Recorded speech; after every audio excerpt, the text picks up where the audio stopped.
আজকের আলাপের বিষয় হইতে পারে যে বিএনপির রাজনীতির মূল সংকটটা কোথায়। এটা আলাপ করাটা জরুরি হয়ে পড়ছে, কারণ অনেকে মনে করতেছেন যে বিএনপির সাথে কেন আমাদের দূরত্বটা বাড়ছে। আমরা অনেকেই যারা বিএনপির সাথে হাসিনা হটাও আন্দোলন করছি, তাদের সাথে বিএনপির একটা দৃশ্যমান দূরত্ব তো তৈরি হয়েছে। তার সঙ্গত কারণও আছে, সেই কারণগুলো নানা সময় বলা হয়েছে, আবার আলাদা করে করার দরকার আছে বলে মনে করি না। কিন্তু বিএনপির সাথে এই সংকটটা কি হঠাৎ করে তৈরি হয়েছে? না, এই সংকট অনেক আগে থেকেই ছিল। সেজন্য হাসিনা হটানোর লড়াইয়ে সে নেতৃত্ব দিতে পারে নাই। বাংলাদেশের সবচেয়ে বড় রাজনৈতিক দল হওয়ার পরেও সে 2024-এর বিপ্লবের নেতৃত্ব দিতে পারে নাই। শুরু করি বিএনপির যত ভুল নিয়ে। আসেন আল্লাহর নামে শুরু করি। বিএনপির সবচেয়ে বড় ভুল হইতেছে জিয়াউর রহমানের পজিশনিং শব্দটা মার্কেটিংয়ের শব্দ। আগে পজিশনিং শব্দ বলতে কি বোঝায় এটা বুঝেনি। এটাতে মার্কেটিংয়ে বলে প্রোডাক্ট পজিশনিং। এটা হলো মার্কেটিংয়ের একটা কৌশল, যার মাধ্যমে একটা পণ্যকে গ্রাহকদের মনে একটা নির্দিষ্ট এবং স্বতন্ত্র অবস্থানে স্থাপন করে দেয়। সহজ কথা, এটা হলো গ্রাহকদের মনে একটা ধারণা বা ভাবনা তৈরি করা যে পণ্যটা অন্য পণ্যের তুলনায় কিভাবে আলাদা, কিভাবে তাদের সমস্যা সমাধান করতে পারে। আমি একটা উদাহরণ দিই। ধরেন গাড়ির বাজারের পজিশনিং। ধরা যাক দুইটা গাড়ি আছে, গাড়ির নির্মাতা দুইটা, তাদের পণ্যের পজিশনিং করতেছে। মার্সিডিজ বেঞ্জ, এই যে মার্সিডিজ বেঞ্জ আর টয়োটা, দুইটাই গাড়ি একই কাজ করে, তাই না? কিন্তু কোন গাড়িটা কিনবেন, কে কিনবে? মার্সিডিজ বেঞ্জ এটা খুবই উঁচু মানের গাড়ি, বিলাসবহুল গাড়ি, আরামদায়ক গাড়ি, এটা সেফটি স্ট্যান্ডার্ড ভালো, মানে খুব স্পিডে যদি বাঘ ঘুরতে যায় তাও এটা উল্টায় পড়বে না। বড় লোক দেখানোর জন্য আর কি, নিজের সম্পদশালী দেখানোর জন্য, সোজা কথায় ভাব শোধানোর জন্য লাগে আর কি। টয়োটা এটা নির্ভরযোগ্য, দীর্ঘমেয়াদী ব্যবহারের উপযোগিতা আছে, দামে সাশ্রয়ী, এটা রিসেল ভ্যালু ভালো, পার্টস পাওয়া যায় সব জায়গায়, তাই না?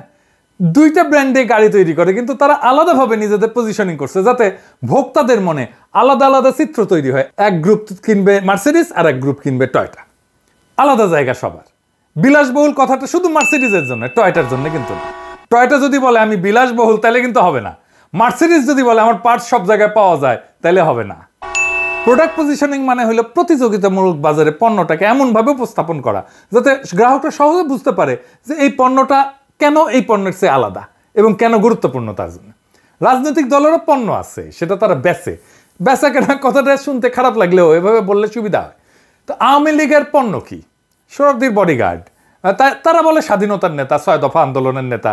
আমরা অপছন্দ করলেও স্বাধীনতার অবিসংবাদিত নেতা হইতেছে শরফদির বডিগার্ড, মানে শেখ মুজিব পাকিস্তান আন্দোলনও করছিল, কিন্তু এটা আওয়ামী লীগ কিন্তু বলে না। জিয়ার পজিশনিং করছে কোথায়? বিএনপি। জিয়ার পজিশনিং করছে স্বাধীনতার ঘোষক, জেড ফোর্সের নায়ক। স্বাধীনতা কি জিয়া 1 নাম্বার ক্যারেক্টার স্বাধীনতা যুদ্ধে, মুক্তিযুদ্ধে? সে কি অবিসংবাদিত নেতা? আমি যাই বলি না কেন, এই স্বাধীনতার মাঠে কখনোই জিয়া মুজিবকে ছাড়াই যেতে পারবে না, তার ইমেজকে। পাকিস্তান আন্দোলনে কি মুজিব জিন্নাকে ছাড়াই যেতে পারবে না? তাহলে জিয়াকে কোথায় পজিশন করতে হইতো? জিয়া 7ই নভেম্বরের বিপ্লবের অবিসংবাদিত নেতা। 7ই নভেম্বর তো বিপ্লব হয়েছিল, সেই বিপ্লবের বিপ্লবীরা প্রফেসর ইউনূসের মতো জিয়াকে নেতার মুকুট পরাইছিল। জিয়া নেতা হইতে চায় নাই, কিন্তু পরিস্থিতির প্রয়োজনে নেতৃত্ব গ্রহণ করছেন, ঠিক প্রফেসর ইউনূসের মতো। সক্রেটিস বলছিল সেই শাসকই শ্রেষ্ঠ শাসক যে অনিচ্ছুকভাবে শাসনভার নেয়। বাংলাদেশের ইতিহাসে 2 জন অনিচ্ছুক শাসক পাইছি, একজন প্রফেসর ইউনূস আর একজন জিয়াউর রহমান। জিয়াকে উচিত ছিল আগস্ট বিপ্লবের নায়ক হিসেবে পজিশন করা, সেটা বিএনপি করে নাই। জিয়াকে উচিত ছিল অনিচ্ছুক শাসক হিসেবে পজিশন করা, সেটাও সে করে নাই। সে নভেম্বর বিপ্লবকে ওনই করে না, 2024-এর বিপ্লবকেও বিপ্লব বলে স্বীকার করতে চায় না। বিএনপি আর তাদের বুদ্ধিজীবীরা বিপ্লব নামটা শুনলে কাপড় নষ্ট করে ফেলে, না জানি কি করতে হবে বিপ্লব কইলে। 2 নম্বর হইতেছে বিএনপির কোনো পলিটিক্যাল বয়ান নাই, মানে রাজনৈতিক বয়ান নাই। তো রাজনৈতিক বয়ান মানে কি? ধরেন আপনাকে যদি বলা হয় আপনার রাজনীতি কি, আপনার উত্তর কি হবে? খুব সহজ প্রশ্ন মনে হয়, কিন্তু গুছায় উত্তরটা দিতে গেলে দেখবেন ঠিক অতটা সহজ মনে হইতেছে না। মানে যদি চিন্তার স্বচ্ছতা থাকে, মানে চিন্তার স্বচ্ছতা মানে ধরুন অ্যারিস্টটল হয়ে যেতে হবে না। চিন্তার স্বচ্ছতা হলো আপনি যে বক্তব্য দেন, সেই বক্তব্যটা কেন দিচ্ছেন, সে বক্তব্য কই থেকে আসছে, সে সম্পর্কে একটা পরিষ্কার আইডিয়া, ধারণা থাকা। এইটারে বলে চিন্তার পদ্ধতি। তো এই চিন্তার পদ্ধতি সম্পর্কে সচেতন থাকাই হইল চিন্তার স্বচ্ছতা। চিন্তা করতে পারা এটা মেলা কঠিন কাজ। যেটা বলছিলাম যে আপনাকে যদি জিজ্ঞেস করে যে আপনার পলিটিক্সটা মূলত কি, আপনি আসলে কি করেন, কি চান, এই সমস্ত প্রশ্নের উত্তর দিতে গেলে আপনাকে একটা গল্প বলতে হবে। এই গল্পটাই হইতেছে বয়ান। যেমন ধরেন আওয়ামী লীগ কি বলবে যে সে 1000 বছরের বাঙালি জাতীয়তাবাদের রাজনীতি করে। আপনার এই দাবির পক্ষে একটা গল্প বলতে হবে আওয়ামী লীগকে। সেই গল্পটা হইতেছে সোনার বাংলার গল্প। সে সোনার বাংলায় ফিরে যেতে চায়। সে বলবে মুক্তিযুদ্ধের কথা। সোনার বাংলায় ফেরার পথে একটা মাইলস্টোন মুক্তিযুদ্ধ। সোনার বাংলায় ফেরার পথে আরেকটা মাইলস্টোন 52 ভাষা আন্দোলন। এখন এই যে বয়ান, এই যে গল্পটা, এটা সমর্থনে যারা থাকবে তারা আওয়ামী লীগের। এমনও হতে পারে সে আওয়ামী লীগকে ভোটও দেয় না, কিন্তু মুক্তিযুদ্ধের এই গল্প, এই ন্যারেটিভ, এই বয়ান, স্বাধীনতার এই বয়ান, এটা সে বিশ্বাস করে। অর্থাৎ আওয়ামী লীগের পলিটিক্যাল ন্যারেটিভে তার কোনো আপত্তি নাই। তাহলে সে ভোট কেন দেয় না আওয়ামী লীগকে? দেয় না কারণ সে মনে করে আওয়ামী লীগ মুক্তিযুদ্ধ নিয়ে যে ন্যারেটিভ দাঁড় করাইছে সেই ন্যারেটিভ অনুযায়ী সে চলতেছে না। মুক্তিযুদ্ধের ন্যারেটিভ সে পালন করে না। অর্থাৎ আওয়ামী লীগ খারাপ হয়ে গেছে। এছাড়া আওয়ামী লীগকে সমর্থন দিতে তার কোনো সমস্যা নেই। এই কারণে দেখবেন অনেকে বলে যে আমি আওয়ামী লীগের না, তবে শেখ মুজিব এবং মুক্তিযুদ্ধকে আমি অন করি। অর্থাৎ আওয়ামী লীগের বয়ানে যেই মুক্তিযুদ্ধের ইতিহাস সেটা পবিত্র হইলেও আওয়ামী লীগ আর পবিত্র থাকে নাই পরে, সেটা সে মনে করে আওয়ামী লীগ খারাপ হয়ে গেছে। এই উদাহরণ দিই কয়েকটা, বুঝবেন আমি কাদেরকে বুঝাই। সিরাজুল ইসলাম চৌধুরী, আনু মোহাম্মদ, সিপিবি, এই যে বিএনপির ফজলুর রহমান, এমনকি মির্জা ফখরুল ইসলাম, এমনকি বিএনপির এখন সবগুলো নেতাই মোটামুটি আওয়ামী বয়ানে বিশ্বাস করে। তারা মুক্তিযুদ্ধে বিশ্বাস করে, তারা স্বাধীনতার যুদ্ধে বিশ্বাস করে, এবং আওয়ামী লীগ যেভাবে বলে 72-এর সংবিধান সেটাতেই বিশ্বাস করে। কিন্তু আওয়ামী লীগ করে না। সে বলে, সে মনে করে যে মুক্তিযুদ্ধের যে ন্যারেটিভ এইটার মধ্যে আসলে এটা আওয়ামী লীগ এটারে নষ্ট করে ফেলছে। তো এই গ্রুপটা, এই যে চেতনা মারানিদের গ্রুপটার আর একটা ডাইমেনশন আছে যেই কারণে মুক্তিযুদ্ধকে তারা ওন করে, নিজের বলে মনে করে। সেটা কি? সেটা হইতেছে ধর্মনিরপেক্ষতা, অসাম্প্রদায়িকতা, প্রগতিশীলতা। আপনি দেখবেন বিএনপির নেতাগুলো এই কথাগুলোই বলে। এই 3টা শব্দ এটা ব্যবহার করে যে কথাটা আসলে বলতে চায় সেটা কি সেটা বলা সম্ভব না তাদের পক্ষে, সেজন্য এরকম শব্দগুলো বলে। এই শব্দগুলো হইতেছে ইসলাম বিদ্বেষ, মুসলমান বিদ্বেষ। মুক্তিযুদ্ধের যে বয়ান আমরা দেখি সেটা আসলে কাদের লেখা? কারা ঠিক করে দিছে যে মুক্তিযুদ্ধ বলতে এইটা বুঝতে হবে, এই জিনিসটা বুঝতে হবে? কে?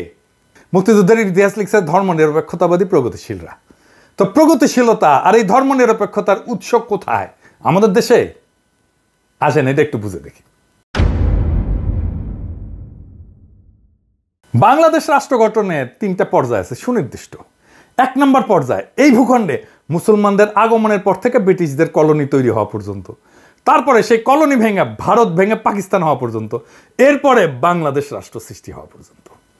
এই ভূখণ্ডে হিন্দুদের কাছে মুসলমানদের আগমন কি, মানে ভারতবর্ষে কি মনে করে? এটা বহিঃশত্রুর আক্রমণ, তারা বাইরে থেকে আসছে। অন্য 8-10টা এই যে উপনিবেশ যারা করে, কলোনি যারা বানায়, তাদের মতো মুসলমানরাও কলোনি গাড়ছিল এই ভূখণ্ডে, যেমন ব্রিটিশরা করছে। তো এইটাই হইতেছে হিন্দুত্ববাদের গোড়ার কথা, যে মুসলমানরা বহিরাগত, বাইরে থেকে আসছে। অথচ মুসলমানরা যে ব্রিটিশ বা ইউরোপিয়ানদের মতো কলোনি করে নাই, বরং নিজেরাই ভূখণ্ডে আইসা তাদের মতো করে এই ভূখণ্ডের লোকই হয়ে গেছে। এই ভূখণ্ডকে নিজের ভূখণ্ড করে নিছে, এখানে সংসার করছে, বিয়ে শাদী করছে, এখানে মারাও গেছে, এখানে মানুষ হয়ে গেছে, সম্পদ পাচার করে নাই সে যেখান থেকে আসছে। সেইটা কিন্তু এই হিন্দুত্ববাদীদের বয়ানে পাওয়া যায়। বখতিয়ার খলজি তো আসছে আফগানিস্তান থেকে, সে কি আফগানিস্তানে নিয়ে গেছে তার সম্পদ? না। তাহলে কথা দাঁড়াইলো এই যে মোদির মতো হিন্দুত্ববাদীদের কাছে মুসলমানরা হলে এই উপমহাদেশে কলোনি করতে আসছে। এই কলোনাইজারদের কাছ থেকে বাঁচার একমাত্র উপায় হলো হিন্দুদের রাষ্ট্র গঠন করা। এটা বঙ্কিমচন্দ্রের রচনা পড়লেই বুঝবেন, শরৎচন্দ্রের রচনা পড়লেই বুঝবেন। দেখবেন যে কেন কিভাবে হিন্দুদের রাষ্ট্র গঠন করতে হবে। এই বয়ান দাঁড় করানোর জন্যই বঙ্কিম সারা জীবন কাজ করে গেছে। তাহলে বিষয়টা দাঁড়াইলো যে ভারত বা হিন্দুত্ববাদ এমন বয়ানই দাঁড় করাবে বা এমন বয়ানকে সমর্থন করবে যেটা হিন্দুত্ববাদের স্বার্থকে মুসলমান জনগণের স্বার্থের উপরে দাঁড় করাবে। আচ্ছা, এবার আসেন দেখি, আপনি যদি আমাদের এই দিককার এত পূর্ববঙ্গের বা বাংলাদেশের রাজনৈতিক ইতিহাস দেখেন, এখানে মূল দ্বন্দ্বটা আসলে কিসের ছিল? এই ভূখণ্ডের জনগোষ্ঠীর লড়াইটা কি নিয়েছিল? আসেন সেটা একটু বুঝে দেখি, তাহলে আমরা বুঝতে পারবো যে আসলে আমরা কোথায় যাইতেছি এবং কোথায় থেকে কোথায় আসলাম। দ্বন্দ্বটা মূলত জমি নিয়ে। জমি নিয়ে কেন? কারণ জমি কৃষিভিত্তিক সমাজের জীবিকা। মূলত পৃথিবীর অধিকাংশ দ্বন্দ্বই তার সম্পদ নিয়ে। আমাদের কৃষিভিত্তিক সমাজের সম্পদ তো জমি, তাই দ্বন্দ্বটা জমি নিয়ে হওয়ার কথা। মোগল আমল আর ব্রিটিশ আমলে যে ভূমি ব্যবস্থাপনা ছিল, এই দুইটার মধ্যে মৌলিক তফাৎ ছিল, মানে মোগল আমলের থেকে ব্রিটিশ আমলে। মোগলদের বিশেষ করে আকবরের আমলে জমির মালিকানা ছিল সম্রাটের। খাজনার বিনিময়ে কৃষক জমির সকল অধিকার ভোগ করত। জমিদারের কাজ ছিল মূলত প্রশাসনিক, খাজনাটার মালিক ছিল না সে। খাজনাও ফসলের উৎপাদনের উপরে নির্ভর করত। কোনো বছর ফসল যদি ভালো হইতো খাজনা বাড়তো, উৎপাদন কম হইলে খাজনা কমে যেত। বাংলা অঞ্চলে ব্রিটিশরা চিরস্থায়ী বন্দোবস্ত চালু করার পরে এই ব্যবস্থার আমূল পরিবর্তন আসে। শুরু হয় আমাদের দুঃখ। কেমন সেটা? জমিদার হয়ে যায় ভূমির মালিক, আর কৃষক হয় খাজনা দেওয়ার মেশিন। ফসল ভালো হয়েছে কি খারাপ হয়েছে সেটা না, নির্দিষ্ট পরিমাণে খাজনা কৃষককে দিতে বাধ্য থাকতে হবে, একই পরিমাণে খাজনা। ফসল খারাপ হইলেও দিতে হবে, ভালো হইলে তো দিতে হবেই। মোগল এবং ব্রিটিশ আমলে জমিদারদের পার্সেন্টেজ করেন, তাহলে দেখবেন যে মোগল আমলে আনুমানিক 60 থেকে 70% জমিদার ছিল হিন্দু, বাকিটা মুসলমান এবং অন্যান্য ধর্মের। ব্রিটিশ আমলে এই সংখ্যাটা বাইরে হিন্দু জমিদারদের ক্ষেত্রে দাঁড়ায় 70 থেকে 80% হিন্দু জমিদার, মুসলমান এবং অন্যান্য ধর্মের জমিদারদের সংখ্যা দাঁড়ায় 20 থেকে 30%।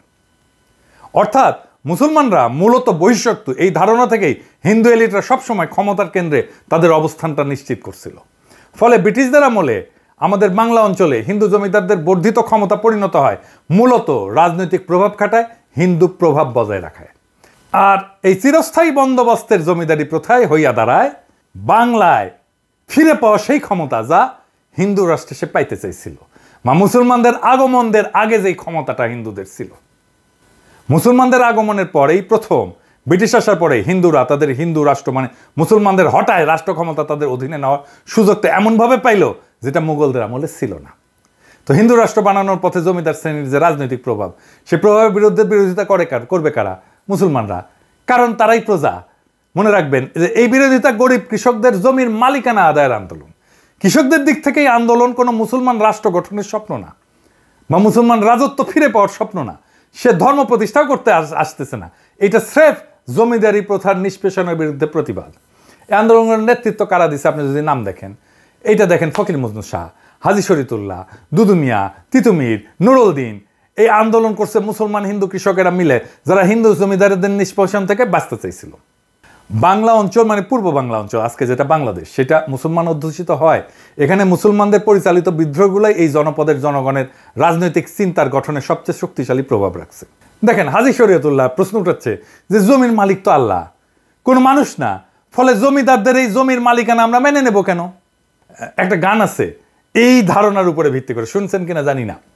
এটা হইতেছে এরকম: মাঠে মাঠে সোনালি ধান, পরাণ পাগল করে, কয়দিন পরে সেই ধান যাইব জমিদারের ঘরে রে, আমার হিস্সা নাই সেই ধানে। আমি যদি আল্লাহর বান্দা, জমিন ও আল্লাহর, আদম হাওয়ার সন্তান মোরা, সমান অংশীদার রে, আমার হিস্সা যায় কোনখানে? এই যে প্রশ্নের ধরনটা ধর্মীয়, কিন্তু অর্থ কি? অর্থ হইল আমরা এই বেইনসাফি মানি না। অর্থাৎ ইসলাম হয়ে উঠতেছে অন্যায়ের বিরুদ্ধে প্রতিবাদের হাতিয়ার, প্রতিবাদের ভাষা। খেয়াল করেন, জমির মালিকানার প্রশ্ন পরিণত হচ্ছে একটা রাজনৈতিক প্রশ্নে। অর্থাৎ ইসলাম শুধু ধর্মেই সীমাবদ্ধ থাকতেছে না, এটা পরিণত হচ্ছে মজলুমের অধিকার আদায়ের অস্ত্রে। এই কারণেই বাংলাদেশে ইসলামকে শুধু ধর্মে রিডিউস করে নিয়ে আসাটা প্রগতিশীলদের একটা কৌশল। কারণ তাহলেই সে ধর্মকে ব্যক্তিগত বলে ড্রয়িং রুমে আলাপে বিষয় বানিয়ে ফেলতে পারবে, ড্রয়িং রুমে আটকায় ফেলতে পারবে, তার রাজনৈতিক প্রভাব থাকবে না। এর ফিরে যাই, তার মানে আমার রাজনৈতিক প্রশ্ন হচ্ছে যে আমার জমির মালিকানা যারা দেয় না তারা আমার শত্রু। রাজনৈতিক প্রতিপক্ষের জায়গা করে নিচ্ছে হিন্দু জমিদাররা। হিন্দু জমিদার মানে শুধু জমির মালিকই না, সে মূলত তার জমিদারের সকল প্রজার মালিক। জমিদারের বাড়ির সামনে দিয়ে জুতা পরে যাওয়া যায় না, হাঁটা যায় না, জমিদারের ছাও মারানো যায় না, জমিদারের নাতির অন্নপ্রাশনে টাকা দিতে হয়, বেশি খাজনা দিতে হয়। আবার মুসলমান যদি মুখে দাঁড়িয়ে রাখে তাহলে খাজনা দিতে হয় এক্সট্রা, গরু কোরবানি দেওয়া যাবে না, খাজনা দিতে না পারলে পিটায় মেরে ফেলবে। জমিদার পূজা করবে, সেজন্য খাজনা দিতে হবে মুসলমানদেরকে। তখন মুসলমানরা প্রশ্ন তোলে যে আমি কেন হিন্দুর পূজায় খাজনা দিব? এই জমিদারদের নির্যাতনের ইতিহাস জানতে হবে আপনাদেরকে, কি বিভৎস নির্যাতন করত। যাই হোক, ফলে জমিদারি উচ্ছেদের যে প্রকল্প, সেটা শুধু জমির মালিকানা পাওয়ার মধ্যে সীমাবদ্ধ থাকে না, সেটা নিজের জন্য রাষ্ট্র বানানোর একটা প্রকল্পে পরিণত হইতে থাকে। এমন রাষ্ট্র যেখানে কৃষক তার জমির মালিকানা পাবে তো বটেই, সেই রাষ্ট্রে সে মানুষ হিসেবে বেঁচে থাকার অধিকার পাবে। এই প্রেক্ষাপটেই বাংলার মুসলমানরা বঙ্গভঙ্গের পক্ষে দাঁড়াইছিল, কারণ বাংলা ভাগ মানে এই বঙ্গের জমিদারি কলকাতার জমিদাররা হারাবে, তার মুক্তি ঘটবে। আর এই বঙ্গভঙ্গের বিরোধিতা করছে রবীন্দ্রনাথরা, কারণ জমিদারি গেলে বজরায় বসে নিশ্চিন্তে প্রেম সঙ্গীত লেখা যাবে না, জমিদারি যাওয়া মানে পেটে টান পড়া, তাই লিখতে হইল আমার সোনার বাংলা আমি তোমায় ভালোবাসি। এই সোনার বাংলা কোনটা? এইটা। কোন ভূখণ্ডকে রবীন্দ্রনাথ সোনার বাংলা বলছিলেন? এইটা। রবীন্দ্রনাথের সোনার বাংলা এইটাই। শুধু জাতীয় সঙ্গীত নিয়ে হাউকাউ না কইরা এই সোনার বাংলা আইনা থেকে বা আমার বাকশালীরা। কিন্তু পরিহাসের বিষয় হলো পূর্ব বাংলা তাকে ভালোবাসে না। কিন্তু এই জমিদারি রক্ষার গানটাই হয়ে দাঁড়ায় জমিদার বিরোধী জনগণের রাষ্ট্রের জাতীয় সঙ্গীত। কি তামাশা! এই জমিদার বিরোধী আন্দোলনে আসলে কি ঘটে? হিন্দু জমিদারদের যে অর্থনৈতিক, রাজনৈতিক আর সাংস্কৃতিক প্রভাবের কথা বলছি, সেই প্রভাবে প্রথম সংগঠিত আঘাত হয়ে নেয় এই মুসলমান কৃষকেরা। ফলে এই যে জমিদার শ্রেণীর যে আধিপত্য এবং আপামর হিন্দুদের যে আধিপত্য, তার উপরেও আঘাত পড়ে। একজন হিন্দু কৃষক এবং মুসলমান কৃষকের মধ্যে তফাৎ হইল যে ওই হিন্দু কৃষক মানসিকভাবে জমিদারদের সাথে অবস্থান করে, আর মুসলমান কৃষকটা থাকে দ্বিতীয় শ্রেণীতে। এমন তথ্য আপনি ইতিহাসেই পাবেন। জমিদার বাড়িতে দুই কৃষক গেল, একজন হিন্দু আর একজন মুসলমান। একজন বসলো পাটিতে আর একজন বসলো মাটিতে। কে মাটিতে বসলো বলে মনে করেন? মুসলমান কৃষক। দরিদ্র কৃষক হইলেও শুধুমাত্র হিন্দু হওয়ার কারণে আপনি সাংস্কৃতিকভাবে শক্তিমান হয়ে উঠবেন, নিজের শক্তি ফিল করবেন। এটা আপনি দেখতে পাবেন, এখনো দেখতে পাবেন যে আওয়ামী লীগের কাছ থেকে জীবনে একটা উপকার পায় নাই কিংবা চায় নাই, কিন্তু জুলাইয়ের গণহত্যাকে অস্বীকার করে এমন আওয়ামী সমর্থকের দিয়ে খেয়াল করে দেখলে বুঝবেন এরা আওয়ামী লীগ ক্ষমতায়, এই চিন্তাটাই তাকে ক্ষমতাবান করে তোলে। সে মনে করে আমি ক্ষমতার একটা অংশ, আমার একটা আলাদা ক্ষমতা আছে। ফলে মুসলমান কৃষক যখন হিন্দু জমিদারদের বিরুদ্ধে বিদ্রোহ করে, তার মনে তখন এই ব্যবস্থা উচ্ছেদের স্বপ্ন থাকে, স্বপ্ন থাকে নতুন রাষ্ট্রের। এই রাষ্ট্রের স্বপ্নই তাকে দেখাইছিল পাকিস্তান, দেখাইছিল জিন্নাহ। ফলে পূর্ববঙ্গের মুসলমান এই পাকিস্তানের পক্ষে দাঁড়ায়। পাকিস্তান রাষ্ট্রের ধারণা আসছিল মূলত গান্ধীদের হিন্দুত্ববাদী ভারত বানানোর বিরোধিতা থেকেই। মুসলমানরা এই দেশে বহিরাগত শত্রু, এই ধারণার কন্টিনিউশন, ধারাবাহিকতা হইতেছে কংগ্রেস। যা বলতেছিলাম যে এই পাকিস্তান যখন বলে যে আমরা জমিদারি প্রথা উচ্ছেদ করে দেবো, তখন পূর্ববঙ্গের মানুষ কোনো দিকে না তাকায় তাকে সমর্থন করে, কারণ এমন একটা রাষ্ট্রের স্বপ্নই তো তারা এতদিন ধরে দেখছে। পাকিস্তান সৃষ্টি করতে চাওয়া আর গরিব মুসলমান কৃষকের পাকিস্তান রাষ্ট্র বানানোর প্রশ্নের সমর্থন দেওয়া এক না, এটা একটু মনে করাই দিতে চাই। পূর্ববঙ্গের জনগণের সমর্থন নেওয়ার জন্যই মূলত এই কথার উদ্ভব হয়েছিল এবং জনগণ তাতে সায় দিছিল স্বাভাবিকভাবে। তো স্বাদের জমিদারি উচ্ছেদ হয়ে যাবে, এটা মানা স্বাভাবিকভাবে অসম্ভব জমিদারি এলিটদের জন্য। হিন্দুত্ববাদী রাষ্ট্র প্রকল্পের জন্য এটা সবচেয়ে বড় শত্রু। কিন্তু বাস্তবতা হইল পাকিস্তান তৈরি হয় এবং স্বাদের জমিদারি জয় বাংলা হয়ে যায়।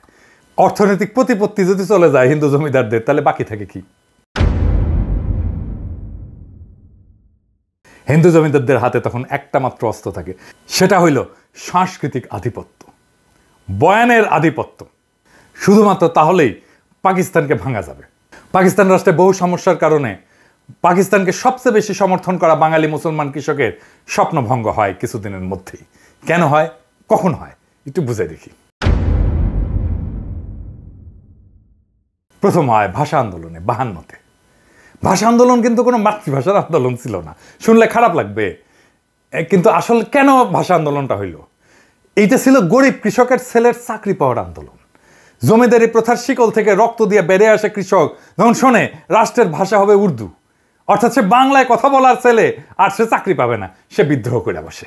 52-র ভাষা আন্দোলন এই দেশের মেহনতি মানুষকে চেনার একটা বিশাল সুযোগ। পাকিস্তান আন্দোলন করে পাকিস্তান বানানো বাঙালি মাত্র 5 বছরের মাথায় রাষ্ট্রের বিরুদ্ধে বিদ্রোহ করে বসে। ফলে এদেশের জনগণ যে নিজের স্বার্থ বুঝে এবং বুঝে নিতে চায়, অন্তত তাকে বেশি দিন মুখে চুষনি দিয়ে চুপ করে রাখা যায় না, সেটা এই ঘটনায় বোঝা যায়। আমি এই জন্যই বলতাম, বারে বারে বলতাম, হাসিনার শাসন টিকবে না, কোথাও কোনো প্রতিরোধ নাই। আমি তখনও বলছি টিকবে না, আপনারা অবিশ্বাস করছেন অনেকেই, বলেন আমি বাড়ায় বাড়ায় বলি, আমি সকাল সন্ধ্যা হাসিনাকে ফেলাই দিই। এটাই আমাদের শক্তি। অনেকে আবার বলে যে আবার ফ্যাসিবাদ আসবে, আসতে পারে, টিকবে না। অনেকে বলে ভারতীয় আধিপত্যবাদ আসবে, আসতে পারে, টিকবে না। অনেকে বলে বিএনপি আওয়ামী লীগের শাসনের মতোই শাসন চালাইতে পারে, টিকবে না। বাংলাদেশের মাটিতে বাতাসে এমন কিছু একটা আছে, এটা মাথা নোয়ানোর না। এটা আমি আপনি না থাকি, বাংলাদেশ আবার জায়গা উঠবে, বাংলাদেশ আবার প্রতিরোধ করবে। যা বলছিলাম যে হিন্দু জমিদারদের শ্রেণীর যা সাংস্কৃতিক বয়ান, এই আধিপত্য তৈরি করে কে? আধিপত্যই তৈরি করে প্রগতিশীলতা, অসাম্প্রদায়িকতা এবং ধর্মনিরপেক্ষতার নামে। কারা করে? প্রথম আলো, টেলিস্টার, সিপিবি, ছায়ানট, উদিসি, এদের মাধ্যমে। যে কথাটা বলার জন্য এই তিনটে শব্দ ব্যবহার করে সেটা কি ইসলাম বিদ্বেষ, মুসলমান বিদ্বেষ। কারণ কি? তার কারণে এই মুসলমান তার শখের জমিদারি, তার হিন্দুত্ববাদী ভারত ভেঙে দিছে। ফলে তাদের গায়ের ধরে না পারি চিন্তার ক্ষমতা আমাদের নিচেই রাখবো। প্রমাণ দিই আপনাকে। যদি জিজ্ঞেস করা হয় একজন অসাম্প্রদায়িক প্রগতিশীল লোক বললে আপনার মাথায় কেমন চিত্র ভেসে ওঠে, আমি উত্তরটা দেব না। তবে শুধু এটুকু বলবো যে আপনার মাথায় কোনো দাড়ি টুপিওয়ালা লোককে, মুসলমানকে অসাম্প্রদায়িক প্রগতিশীল বইলা মনে হবে না। মুক্তিযুদ্ধের পর থেকে আমাদের রাষ্ট্রের রাজনৈতিক বয়ান যেটা আধিপত্য করতেছে, সেই বয়ানে কি দাড়ি টুপি পরা কাউকে স্থান দেওয়া যায়? ভেবে দেখেন। আমাদের প্রধান বয়ানে দাড়ি টুপি পরা সবাই হলো পাকিস্তানি, এবং জাফর ইকবালদের মতো সবাইকে পাকিস্তান পাঠিয়ে দিতে হবে। যে দাড়ি টুপি আর লুঙ্গির মুসলমানরা বাংলাদেশ রাষ্ট্র বানাইলো, তারাই এখন এই দেশের শত্রু। আর মালিক হইল কলকাতার সোনাগাছির খাটের যোদ্ধারা। এই দেশের অসাম্প্রদায়িকতা হইল পয়লা বৈশাখে রমনায় সিঁদুর ধুতি, হাতে শাখা পইরা মুসলমানদের ছেলেমেয়েদের নৃত্য করা। আর দাড়ি টুপি বোরখার আদম হইল দেশকে জঙ্গি বানাইতে চাওয়া চরমপন্থী ইসলামিস্ট। এই তো প্রগতিশীলদের বয়ানে মুক্তিযুদ্ধ, তাই না? যে গরিব মুসলমান কৃষক জমির মালিকানা আর অধিকারের রাষ্ট্র বানাইতে বহু সংগ্রামে শেষে এই বাংলাদেশ বানাইলো, সেই বাংলাদেশে তারা হয়ে গেল দেশ বিরোধী। খুব মজার ব্যাপার না? আর এই বয়ানের কারিগর কারা? এই বয়ানের কারিগর হইতেছে সেই প্রগতিশীল সাম্প্রদায়িক ধর্মনিরপেক্ষ ভাইয়েরা আর বোনেরা। এই বয়ানই তো হিন্দু জমিদারদের কালচারাল ন্যারেটিভের আধিপত্যের বয়ান, যে বয়ান এসে থিতু হয়েছে আওয়ামী লীগের হাতে। ফলে আওয়ামী লীগ হয়ে উঠছে ভারতের একমাত্র বর্ষার স্থল। বিএনপির রাজনৈতিক দেউলিয়াত্বের কথা উঠতে যে এত বড় ইতিহাস আনতে হইল, ক্ষমা করবেন, এবার বিএনপির আলাপে ঢুকবো। জেনারেল জিয়া হইলেন এই দেশের ইতিহাসের দ্বিতীয় প্রধান রাজনৈতিক ব্যক্তি, যিনি ভারতের সৃষ্ট বাংলাদেশে অনুষ্ঠিত এই বয়ানের বিরুদ্ধে দাঁড়ায় পড়ছিলেন দ্বিতীয় ব্যক্তি হিসেবে। প্রথম ব্যক্তি কে ছিলেন? মৌলানা ভাসানী। অর্থাৎ মুক্তিযুদ্ধ তথা বাংলাদেশের পলিটিক্যাল ডমিনেন্ট বয়ানকে ভেঙে নতুন বয়ান দাঁড় করাইছিলেন জিয়াউর রহমান। তিনি যে খুব শক্ত বয়ান দাঁড় করাতে পারছিলেন তা না, তবে আওয়ামী বয়ানের বাইরে তিনি আসতে পারছিলেন। ফলে ভারতের হেজিমনির বাইরেও যে এদেশে পলিটিক্স করা যায় সেটার পথ তিনি দেখাইছেন। এমনকি মৌলানা ভাসানী ক্ষমতায় আসতে পারেননি, জিয়াউর রহমান ক্ষমতায় চলে আসছিলেন। সো মৌলানা ভাসানীর চেয়ে এক ধাপ আগায় জিয়াউর রহমান ইন্ডিয়ার কালচারাল ডমিনেন্স পলিটিক্যাল বয়ানের বাইরে নতুন একটা রাজনৈতিক চিন্তা দেখাইছেন এবং সেই চিন্তাকে ক্ষমতাশালী করে তুলছেন। আজকের বিএনপির অবস্থা কি? আজকের বিএনপি মুক্তিযুদ্ধের কথা বললে, ৭২-এর সংবিধানের কথা বলে রাজনীতি করতে চাইতেছে। প্রথম আলো ডেইলি স্টারের সামনে জিয়াফত দিলে বিএনপির পুচ্ছে আগুন জ্বলে যায়। আর মির্জা ফখরুল মিছা কথা বলে বক্তৃতা দেয় যে পত্রিকা অফিসে আগুন দেওয়া হয়েছে।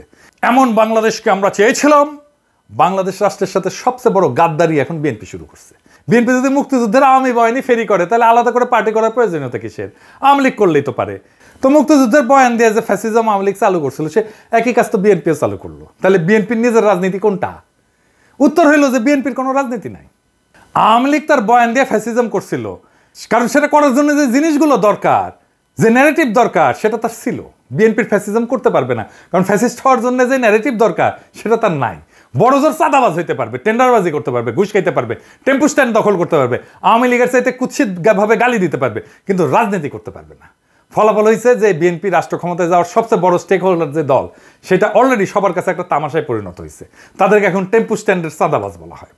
দেখেন, তারা দ্রুত নির্বাচন চায়, আগাম নির্বাচন চায়, সেটাও তামাশার বিষয় হয়ে গেছে। সে আগাম নির্বাচনের পক্ষে সে একটা ভালো ন্যারেটিভও দাঁড় করাইতে পারেনি। আল বদর থেকে বানানো আল বটর গালিটাই বিএনপির রাজনৈতিক দেউলিয়াত্বের সবচেয়ে বড় প্রমাণ। ভাষা ধার করতে হয় আওয়ামী লীগের কাছ থেকে। আওয়ামী লীগের বানানো মুক্তিযুদ্ধের বয়ানের বাইরে কোনো পলিটিক্যাল বয়ান বানানোর বুড়ো বিএনপির নাই। জিয়াকেও এই মুক্তিযুদ্ধের বাইরে কল্পনা করতে পারে না। আওয়ামী লীগের শত্রু বানানো দেখে আওয়ামী লীগের শত্রু জামাতকেই তার শত্রু বানাইতে হয়। আওয়ামী লীগ যেহেতু বানাইছে, তাকেও বানাইতে হবে। সেজন্য সে আসলে দেখেন, সে আওয়ামী লীগ বয়ানের ভিতরেই আছে, আওয়ামী লীগের ন্যারেটিভের ভিতরেই আছে। আওয়ামী লীগেররা যে গালিটা দিত, বিএনপি একই গালি দিচ্ছে রাজাকার বইলা। যারা আওয়ামী লীগের শত্রু ছিল, তারা এখন বিএনপি শত্রু হয়ে গেছে। সিপি গ্যাংয়ের মতো তারা ঝাঁপায় পড়তেছে আমাদের ফেসবুক পোস্টে। আওয়ামী লীগ আমারে বলতো আমি তারেক রহমানের টাকা খাই, বিএনপি এখন বলে আমি জামাতের টাকা খাই। চিন্তায় এতটাই গর্দভ, সেই আওয়ামী লীগের বয়ান, আওয়ামী লীগের ভাষা, আওয়ামী লীগের ন্যারেটিভ দাঁড় কইরা সে আমাদেরকে ফাইট করতে হয়। এদের সৃষ্টিশীলতার অভাব থাকার কারণে সে গালি এখন শুধু জামাতের মধ্যে সীমাবদ্ধ থাকতেছে না। এখন যারাই বিএনপি নির্বুদ্ধিতা নিয়ে কথা বলে, সবাইকে আলবটর বলে। আমাকে বলে আলবটর কমান্ডার বলে, আমি নাকি আলবটরের কমান্ডার। বিএনপির হয়ে কোনো শিক্ষিত লোক কথা বলে এমন দেখছেন কাউকে? ওই এক ছাড়া, ফাহাম ছাড়া, আর বিরিয়ানির দোকান থেকে চান্দা তোলা লোক, সে হচ্ছে বিএনপির অনলাইন সিপাচালার। তাহলে বিএনপির পক্ষ নিয়ে একটা কথা বলার লোক থাকলেও কেউ না। বিএনপির পক্ষ নিয়ে আসলে কথা বলতে গেলে আপনি আসলে বলবেনটা কি? আপনার বক্তব্যটা কি? বিএনপির রাজনীতি কেন করবেন? কেন আপনার পক্ষে আমার যাইতে হবে? কোনো উত্তর আছে? কোনো উত্তর নাই। এই কারণে দেখবেন আমাকে বিএনপির টপ লিডাররা গালি দেয়, কোনোদিন আওয়ামী লীগের টপ লিডাররা গালি দেয় নাই। কারণ তাদের আমার কথার জবাব দেওয়ার মতো মাল ম্যাটেরিয়াল তাদের মাথায় নাই। হার্পিক মজুমদার যে বয়ান তৈরিতে যে পারঙ্গম, সেটাও তারা পারে না। কেন আওয়ামী লীগের রাজনীতি করবেন এটা বলতে বললে হার্পিক মজুমদার যেভাবেই হোক, চেষ্টা করে হোক, সত্য মিথ্যা মিলায় 1 ঘন্টার একটা বক্তৃতা দিয়ে দিতে পারবে। কিন্তু এই বিএনপি সকল মাথায় হ্যাক করলেও বাজারি কথাবার্তার বাইরে 2 মিনিটও কথা বলতে পারবে না তারা। চ্যালেঞ্জ দিলাম, পারলে কইরেন। পারলে তো হাসিনার বিরুদ্ধে বয়ান আপনারাই তৈরি করতেন, আপনারা তো করতে পারেন নাই। বিএনপি জনগণের উপরেও ভরসা পায় না, তাই ওয়াকারের কোলে গিয়া ওঠে, ইন্ডিয়ার সাথে নেগোশিয়েট করে। যে বাংলাদেশ তাদের নেতা হিসেবে বরণ করে নিতে তৈরি ছিল, সেই জনতা মুখ ফেরায় নিচ্ছে তাদের থেকে। বিএনপির এই রাজনীতি আত্মঘাতী। বিএনপিতে যদি র্যাডিক্যাল পরিবর্তন না আসে চিন্তা এবং চর্চায়, তাহলে বিএনপির কোনো ভবিষ্যৎ নাই। কথাটা বিএনপি আলাদের ভালো লাগবে না, কিন্তু এটাই বাস্তব।